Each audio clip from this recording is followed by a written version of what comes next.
Victoria, tara kain tayo dito. So, nandito tayo ngayon sa Peace and Peep. So, located nga pala to sa Sydney.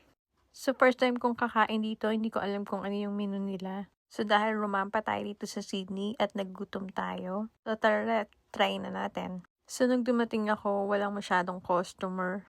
Mga 2 p.m. na akong nakarating dito. So, by the way, ito nga pala yung menu nila. So, syempre, ang in-order ko is fish and chip. So, dun tayo sa pinakamahal, yung $22 one piece lang. So, 5 to 10 minutes, dumating na rin yung order ko. Instead of coleslaw and fries, pinalitan ko siya ng Caesar salad. Nag-additional lang ako ng mga 2.5. So, ito na nga, ito-try na natin. So, ito-try muna natin yung salad nila.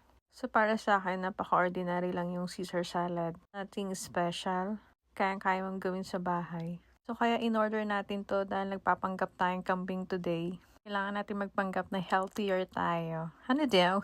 So, nag-order lang ako ng hindi heavy today. Kasi may pupuntahan pa akong birthday later. Itatry naman natin tong halibut. And $22, napakaliit niya lang talaga. Like 3 inches. Hindi nga lang sa juicy. Masyadong overcook yung pagkakaluto niya. Hindi ko alam kung bakit hindi ako binigyan ng tartar sauce. Parang may kulang tuloy. Kulang ng love. Eme. So, yun lang guys. Bye!